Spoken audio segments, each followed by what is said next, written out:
이번에 로마와 이태리 성지순례를 통해서 제가 꼭 가보고 싶은 게 이제 바울의 순교토였는데, 순교의 비유의 교회가 세워졌기 때문에 지금까지 우리가 은혜 가운데 살고 있구나 하는 것이 참 마음에 너무 와닿습니다. 제일 첫날에는 폼페이 갔고, 그 다음에 이제 나폴리 가까이 있는 그 아말피라는 바닷가가 있어요. 그곳에 갔더니 이 안드레 사도의 유골이 묻혀 있는 성당을 갔습니다. 이 안드레 사도는 X자 십자가에 못 박혀 순교했습니다. 참 이 사도들의 이 순교 비위에 교회들이 세워진 거죠. 자, 한번 다음에 보면 이제 그리고 이제 오르비토라는 곳을 갔어요. 성곽에 있는 성당인데, 제가 여기서 은혜 받은 것은 그 앞에 조각상 두 개를 보면 은혜를 받았어요. 한쪽에는 베드로를 보면 열쇠를 들고 있죠. 한쪽에는 바울, 칼을 들고 있죠. 성령의 검. 맨 앞자리에 베드로와 바울의 이 상을 보면서 바울이 예수님과 함께 하지 않았지만은 부활한 예수님을 만났던 참된 사도라는 것이 제 마음에 굉장히 와닿습니다. 다음을 보시면 이제 우리가 이제 베네치아에 가서 마르코 성당, 마가의 유골이 있는 성당입니다. 너무 사람이 많아서 들어가지 못했는데, 여기 갔다가 그 다음에 이제 피렌체 갔어요. 피렌체를 가면 이제 문예의 부흥, 르네상스가 가장 활발히 일어났던 메디치가가 있는 그곳은 아주 성당이 너무 화려하더라고요. 또 세례당에는 또 황금문도 있고, 그리고 이제 피사에 가서 피사탑을 보면서 기울어져 있잖아요. 이 종탑입니다. 기울어진 데 지금까지 잘 이렇게 세워져 있고, 그리고 로마에 가서 콜로세움에 갔습니다. 이 콜로세움은 기독교인들에게 잊을 수가 없죠. 어떤 면의 성지지요. 로마 황제가 검투사들 시합을 시키며, 또 이곳에서 기독교인들이 사자의 밥이 되었던 참 처참한 곳이기도 합니다. 기독 지도자를 위에 앉히고 1200명에 가까운 기독교인들을 사자에 찢겨 죽게 하는, 그걸 보게 합니다. 그런데도 한 명도 예수님을 부인하지 않았답니다. 참 하나님 은혜가 놀랍죠. 그리고 그 옆에 보면 이제 콘스탄티누스 대제가 하나님 은혜로 전쟁에 승리하고 돌아와서 개선문을 세우는데, 이 개선문이 이제 콜로세움 바로 옆에 있습니다. 그 다음 보시면 이제 바티칸에 있는 두 성전으로 되어 있는데, 미술품을 많이 소장하고 있는 이 성당에 들어가 보면 최후의 심판과 천지창조, 미켈란젤로의 걸작이죠. 그리고 베드로 성당에 들어가 보면 이제 그 피에타, 미켈란젤로의 그 예수님의 어머니가 십자가에 피를 죽으신 아들을 안고 있는 모습. 베드로 성당은 베드로가 십자가에 못 박아 죽임당하고 공동묘지에 버려집니다. 이 버려진 이 터 위에 베드로 성당이 세워졌는데요, 여기 쇠사슬은 베드로가 마지막 십자가에 못 박혀 죽임당하기 전에 발에 채워졌던 착고라 그러네요. 이 쇠사슬입니다. 그리고 그 다음에 보면 이제 이 모세상, 미켈란젤로의 작품이고요. 제가 제일 가고 싶은 게 바울의 마지막 감옥을 가고 싶었어요. 여기 보면 이제 문만 보이는데, 안쪽에 열지 않아서 문만 찍었는데, 예루살렘에서 배 타고 로마에 도착한 바울이 2년간 셋집에 있게 되는데 누가의 집입니다. 이 셋집 감옥에서 감금되어서 2년을 지나게 되죠. 그리고 62년에 이제 마메르티눔이라는 그 지하 감옥에 갇히게 됩니다. 이 감옥에서는 여기 보면 피에로, 베드로하고 바울 두 사람이 함께 갇힌 적이 있는 감옥인 걸 볼 수가 있습니다. 감옥에 내려가면 이제 이렇게 둥글게 돼 있는, 여기는 이제 죄수를 달아내려서 감옥에 갇히게 해요. 그리고 여기 감옥에 갇히면 물을 가득 채워가지고 고문하면서 이제 자백을 받아내는 이런 감옥이었습니다. 그리고 카타콤베에 갔습니다. 초대 기독교인들이 이제 너무 환난과 핍박 가운데 지하에 살게 되죠. 그곳에 많은 묘지가 있었습니다. 예배터도 있었습니다. 여기가 이제 묘지이기도 하고 그들의 그림이 지금도 남아있기도 한데요. 이렇게 지하에서 참으로 예수님의 은혜를 사모하고 예배드렸던 기독교인이 있기 때문에 지금 우리가 있을 수가 있습니다. 자, 그리고 바울이 마지막 갇혔던 감옥 문이 나와 있는데, 이 감옥에 내려가 보면 이제 축축한 감옥이고요, 수창설이 있었고, 여기에서 이제 사형장으로 끌려갑니다. 바닥이 지금도 남아 있는데요, 일부분 남아 있는 바닥이 이 길로 걸어가서, 그리고 대리석 오른쪽 뾰족한 곳에 바울은 목을 대게 되고 날카로운 칼로 순교당하게 됩니다. 바울의 목은 3번 튀어서 이렇게 곳에 물이 솟아났다고 합니다. 세분수교회라고 그럽니다. 그리고 바울의 목을 치는 장면이 나오죠. 이 세분수교회 3군데 표시 중에 한 곳에 되어 있고, 로마 백성들이 바울이 목이 날아갔는데도 십자가에 거꾸로 달아서 또 욕을 보이는 장면까지, 참 이렇게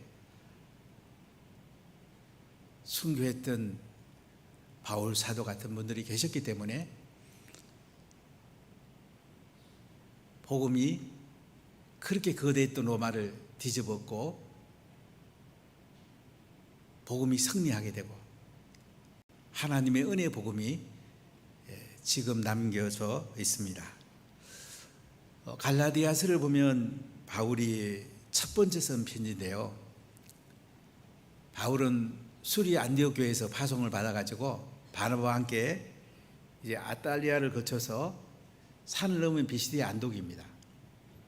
이거 다 가본 적이 있는데, 그 다음에 이고니온, 루스드라, 더베, 이 남쪽의 갈라디아 지역을 1차 선교 여행하고 수리의 안디옥으로 돌아옵니다. AD 49년경입니다. 이때 소식이 들려옵니다. 바울이 은혜의 복음을 전했는데 거짓 스승들이 들어와가지고 할례 받아야 된다, 율법지켜야 구원받는다, 이 거짓 가르침에 대해서 바울이 바른 복음, 은혜의 복음, 이 복음의 편지를 써본 것이 갈라디아서입니다. 갈라디아서에 대해서는 조금 두 가지 견해가 있기도 해요. 어떤 사람은 56년경에 북쪽에 옛날 갈라디아 왕국이 있었던 그곳에 보낸 거라 이렇게 보는 사람도 있는데, 대부분의 성경학자들은 남부 갈라디아서 1차 선교여행했던 그곳 비시디아 안디옥, 이고니온, 루스드라, 더베, 이 지역에 편지를 보냈다. 그래서 이 갈라디아서에 읽어보면 은혜의 복음이 가장 강조되어 있습니다. 여러분, 인생의 기준이 어떤 게 기준입니까? 사람 기준이 참 중요합니다. 제가 초등학교 다닐 때에 조회의 시간 되면 선생님이 꼭 누구를 가르치고는 아무개 군 기존하면 우러나라니 하면 그 기준을 중심으로 우러나라니, 자로나라니 하면 자로나라니 이렇게 했습니다. 우리 인생의 기준이 뭔가가 굉장히 중요하죠. 바울은 인생의 기준이 율법이었어요. 율법학자예요. 가말리알 문화에서 배웠어요. 대단한 율법학자예요. 근데 바울이 사울 때에 예수 믿는 사람 사복하려고 대제사장의 공문을 가지고 다메섹으로 가다가 부활한 예수님을 빛 가운데 만납니다. 사울아 사울아 네가 왜 나를 핍박하냐? 주여 누구십니까? 부활한 예수님께서 사울에게 나타나십니다. 사울은 이제 아나니아의 집으로 가게 되고, 아나니아가 바울을 위해서 안수했을 때 눈에 비늘 같은 게 떨어집니다. 그리고 바로 나가서 예수님은 하나님의 아들입니다. 복음을 전하게 됩니다. 아라비아에 3년 동안 가서 기도하고 복음을 전합니다. 아라비아가 어딘지에 대해서는 여러 가지 얘기가 있는데, 제가 요르단 가보니까 페트라 안쪽에 가면 교회가 있습니다. 그쪽을 보는 사람이 상당히 많은데 저는 그게 맞다고 생각 많이 합니다.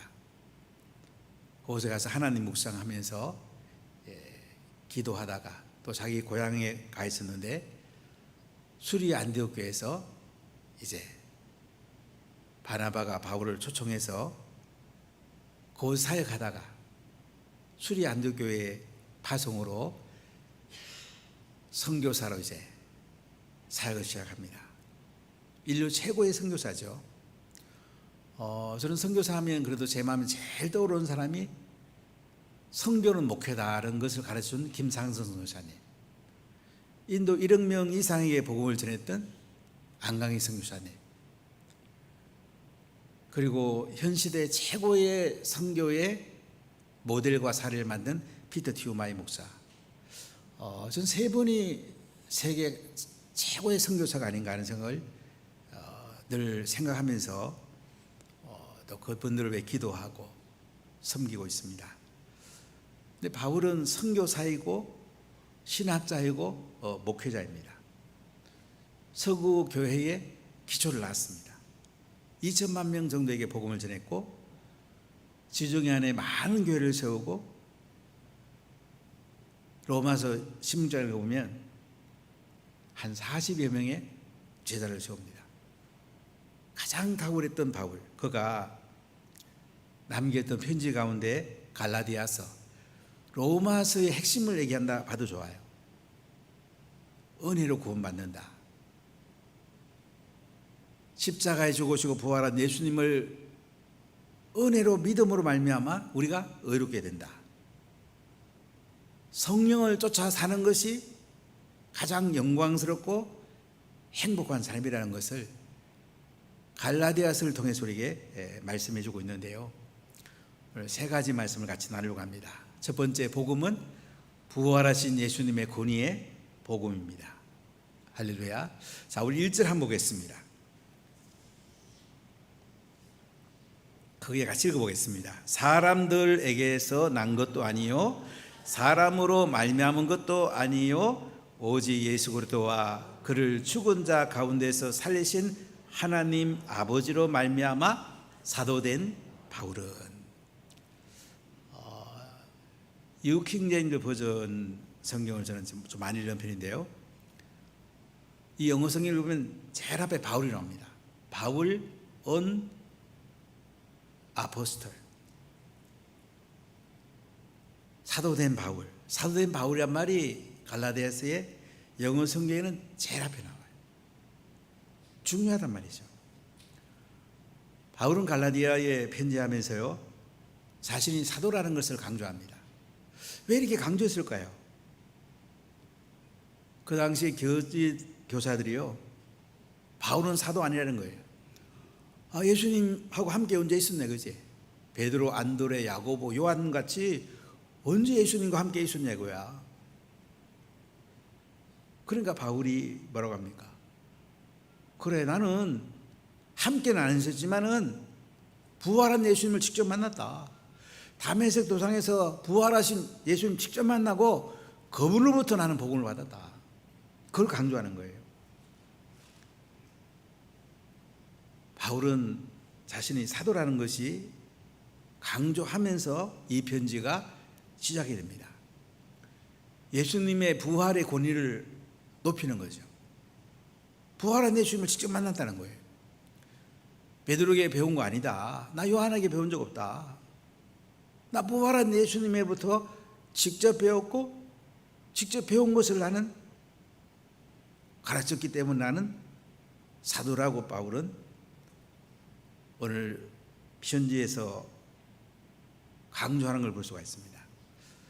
제가 오르비토 그 성곽에 있는 그 큰 교회 갔을 때 맨 앞에 베드로가 열쇠 들고 있고 바울이 칼 들고 있는 거 보면서 참 많은 생각을 했어요. 바울을 이렇게 앞에 잘 세웠더라고요. 성경을 정확하게 본 거죠. 바울이 사도가 된 것은 어떻게 됐다는 겁니까? 사람들에게서 난 것도 아니요. 영어 성경은 조금 더 선명한데요. 푸른 맨으로 되어 있어요. 사람들에게서 난 것도 아니다. 사람으로 말미암은 것도 아니다. 수루 맨으로 되어 있어요. 오직 예수 그리스도와 그를 죽은 자 가운데 살리신 하나님 아버지로 말미암아 사도된 바울은, 사도는 보내심을 받은 자라는 뜻이거든요. 사람이 보냈다는 게 아니에요. 우리나라도 여러 나라에 대사를 보내잖아요. 사람이 보낸 대사가 아니에요. 하나님이 보내신 대사란 말이죠. 사람들로부터 난 것도 아니고 사람으로 말미암은 것도 아니고 오직 예수 그리스도와 그를 죽은 자 가운데서 살리신 하나님 아버지로 말미암아 사도된 바울은 예수 그리스도 그분으로부터 사도권이 왔다는 거죠. 그를 죽은 자 가운데서 다시 살리신 하나님 아버지로 말미암아 사도권이 왔다는 거예요. 하나님 누굽니까? 예수님을 죽은 자 가운데서 살리신 분이에요. 다메섹 도상에서 부활하신 예수님을 바로 직접 만났단 말이죠. 바울이 사도라는 걸 이렇게 강조를 해요. 나는 예수님에게서 직접 배웠다. 부활한 예수님이 직접 내게 계시로 가르쳐줬다. 이 관점에 보면 거짓 교사들이 가르치는 거, 갈라디아, 비시디아, 안디옥, 루스드라, 이고니온, 더베 지역의 거짓 교사들이 예수 믿고 할례 받고 율법을 지켜야 구원받는다는 거, 그거 거짓 복음이다. 다른 복음이다. 그거 잘못된 거다. 바울은 사도권을 가지고 얘기합니다.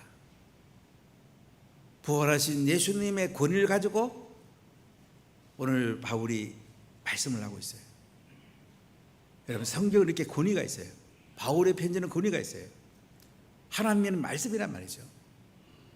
우리 하나님 말씀은 은혜의 복음이 핵심이에요. 바울은 예수 믿기 전에는 율법이 인생의 기준이었어요. 구약까지 다 배웠어요. 공부 굉장히 많이 했어요. 탈무드, 미시나, 미드라시 공부 엄청 많이 했어요. 바울은 다메섹에서 부활한 예수님을 만나고는 세상의 모든 것들을 배설물같이 여겼다고 그랬어요. 은혜의 복음이 그 인생의 기준이 된 거예요. 은혜의 복음이 인생의 기준이 된 사람은 매일매일 행복합니다. 구원의 감격이 흘러넘치게 되고 하나님의 은혜의 파도가 흘러가는 거예요. 삶이 살아있는 거예요. 남을 정죄하기보다 다른 사람을 세워주고 내 이득을 채우기보다 섬기고 나눠주고 삶이 달라진단 말이죠. 바울이 이 말씀을 전하는 것은 하나님의 권위로, 부활하신 예수님의 권위로 말하니까 갈라디아 교회 성도들이 잘 듣고 은혜의 복음을 인생의 기준으로 삼을 것을 말씀을 하고 있습니다. 자, 두 번째 말씀은요, 구원의 복음은 은혜와 평강의 복음인 것을 말씀하는데, 우리 2절하고 3절을 같이 읽어보겠습니다. 함께 있는 모든 형제와 더불어 갈라디아 여러 교회들에게 우리 하나님 아버지와 주 예수 그리스도로부터 은혜와 평강이 있기를 원하노라. 수리 안디옥에서 이 편지를 썼으니까 함께 있는 모든 형제 가운데는 바나바라든지 실라라든지 여러 동력자들이 함께 있었겠죠. 또 갈라디아에 있는 여러 교회들은 이고니온과 루스드라, 더베, 비시디아 안디옥 등등에 있는 여러 교회들이 편지를 하고 있는데, 자, 3절을 다시 읽어보겠습니다. 우리 하나님 아버지와 주 예수 그리스도로부터 은혜와 평강이 있기를 원하노라. 자, 은혜와 평강은 누구로부터 옵니까? 우리 하나님 아버지와 주 예수 그리스도로부터 은혜와 평강이 있기를 원하노라. 은혜가 뭐죠? 은혜는 선물입니다. 기프트. 은혜는 받을 자격이 없는 자에게 베푸는 하나님의 전적인 호의, 하나님의 선하신 사랑이에요. 사람들이 이 땅에서 잘 살아보려고 인정해 받으려고 얼마나 열심히 일합니까? 돈 벌려고 얼마나 애를 씁니까? 자기가 조건을 갖추고 얼마나 애를 씁니까? 사람들이 이 땅에서 자기가 인정받으려고 엄청 애를 많이 써요. 또 그 기준 가지고 남을 정죄하고 막 비판하고 그래요. 근데 하나님은 어떡하셨습니까?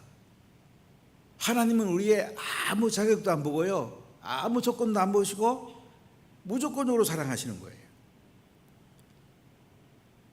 아담과 하와가 범죄함으로 사람은 태어나자마자 죄인이 됐는데, 예수님 보시면 다 50보 100보예요. 우리가 좀 선하고 덜 선하고요, 예수님 보시면 차이가 없어요. 조금 선한 사람이 막 딴 사람 막 정죄하고 하는 거 정말로 잘못하는 거예요. 예수님은 그냥 무조건 은혜로 우리를 사랑해 주는 거예요. 차별이 없어요. 예수님은 모든 인류의 죄를 걸머지고 십자가에 못 박아 죽임당합니다. 그리고 우리에게 십자가의 피를 부어주시고 은혜를 부어주세요. 바로 이 은혜는요, 우리 하나님 아버지와 주 예수 그리스도부터 왔다 이거죠. 하나님은 우리를 은혜로 대하시는데 우리가 다른 사람에게 은혜로 대해야 되지 않겠습니까? 은혜로 대하면 다 행복합니다. 왜 사람들이 불행합니까? 은혜로 안 대하니까 불행한 거예요. 자꾸 다른 사람을 차별하고 자기 기준으로 정죄하고 자기 생각으로 판단하고 별로 똑똑하지 않으면서 똑똑한 것처럼 오해하고 사는 사람이 너무 많아요. 또 사람이 똑똑하면 얼마나 똑똑하겠습니까? 안 똑똑하고 행복한 게 더 중요하지 않겠어요? 똑똑해도 불행한 것보다는 좀 덜 똑똑해도 행복한 게 더 안 좋겠어요? 하나님을 은혜로 대한 거예요. 우리도 다른 사람은 은혜로 대해야 된다 이거죠. 은혜의 복음을 받고 구원받은 우리들은 다른 사람을 차별하지 말고 한 분 한 분 예수님의 심정으로 싸우게 되면 지면 게 이기는 거고, 섬김 받기보다 섬기고 나누어주고 세워주고 축복해주고 거저받았으니까 거저주는 거죠. 그게 은혜고 그게 복이에요. 그게 하늘의 행복된 삶을 사는 거죠. 구원의 복음은 은혜의 복음입니다. 또 은혜의 열매가 평강이에요. 평강은 하나님과 우리 사이가 아주 원만한 상태, 잘 관계가 되는 상태를 말해요. 또 사람과 사람 관계가 원만한 관계를 평강이라고 그래요. 우리가 평강에 오면 어떻게 해요? 다 사람들이 용서가 되잖아요. 예수님의 은혜로 모든 죄인들을 구원하신 그 은혜가 임하면 다 이렇게 용서가 되고 편안하게 되잖아요. 우리 사람들을 정죄하기 때문에 인간적 생각으로 막 따지기 때문에 편안이 없어요. 근데 은혜가 임하면 평강의 열매가 우리 가운데 가득 맺히게 됩니다.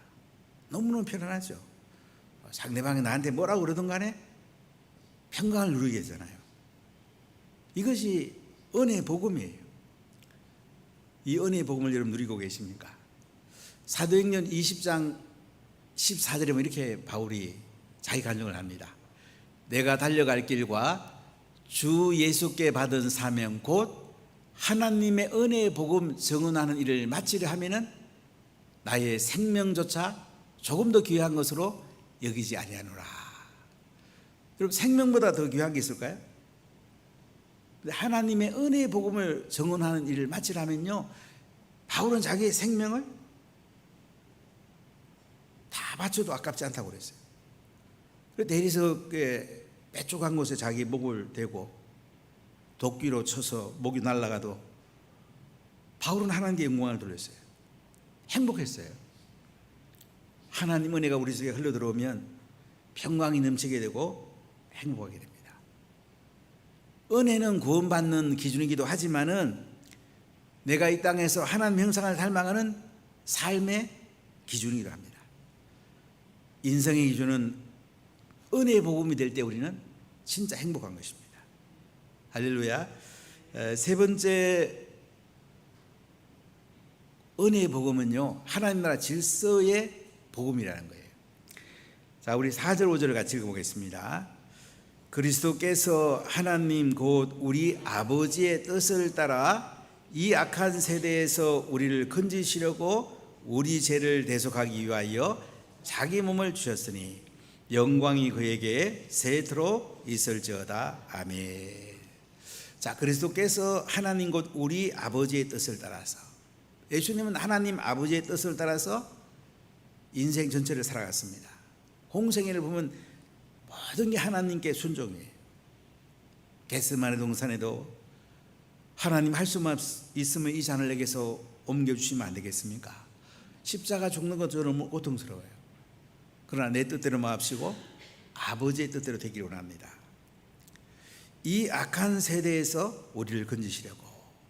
이 악한 세대, 지금 세대가 포스트 모더니즘 시절, 자기가 주인인 시절, 동성애를 또 옹호하고, 뭐 주사파 같은 친구들 보면 차라리 북한 가는 게 더 좋은데 막 얼마나 나라를 망가뜨려요. 악한 세대잖아, 악한 세대. 이 악한 세대에서 우리를 건지시려고. 건진단 말이 뭐냐면 다른 영역으로 옮긴단 말이에요. 그러니까 세상 가치에서 하나님 나라 가치로, 세상 질서에서 하나님 질서로 옮긴단 말이죠. 이 땅에 우리가 살면서도 하나님 나라 가치로 사는 것이 행복해요. 하나님 나라 질서를 지키는 게 행복하단 말이죠. 자, 이렇게 하려고 예수님이 어떻게 합니까? 우리 죄를 대속하기 위해서 자기 몸을 주셨다. 자, 우리 죄를 용서하시려고 십자가에 대신 죽으셨다 했죠. 그렇죠? 자기 몸을 주셨단 말이죠. 역사적 사건이란 말이죠. 실제적 사건이란 말이죠. 참 놀라운 일 아닙니까?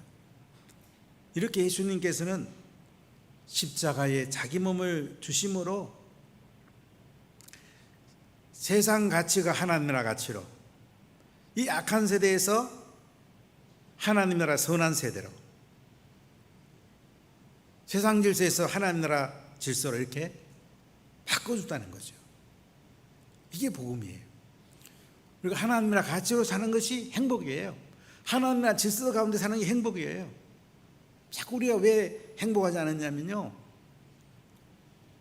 은혜의 복음은 구원을 받았는데 사는 거는 또 세상 가치로 사는 거예요. 자기 기준으로 사는 거예요. 남을 정죄하며 사는 거예요. 정말 불쌍한 사람이죠. 우리가 사는 것도 하나님 은혜로 사는 것이고, 또 하나님 나라 가치로 사는 것이고, 하나님 나라 질서로 살 때 우리는 행복해집니다. 영광이 그에게 세도록 있을지어다. 사람이 자기 자랑해봤자 남는 게 뭐 있겠습니까? 모든 게 하나님 하셨습니다.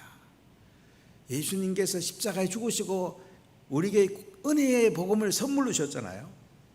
예수님 자랑하고 하나님 자랑하고 그분을 높여드리고 이것이 행복이죠. 이게 우리의 인생의 기준이 돼야 되지 않겠습니까? 사랑하는 가족 여러분, 어떻게 하면 우리가 행복하게 살까요? 기준이 똑바로 해야 돼요. 은혜의 복음이 인생의 기준이 되면요, 매일매일 행복합니다. 바울은 이 은혜의 복음을 지금 갈라디아 교회에 편지하면서 은혜의 복음을 이들이 기준으로 삼으라고 말씀하고 있습니다. 은혜의 복음으로 우리가 구원받고 은혜의 복음으로 우리가 삶을 살 때에 성령을 따라 살게 됩니다. 땅에서 하늘의 삶을 살게 됩니다. 이것이 가장 영광스럽고 복된 삶이 됩니다.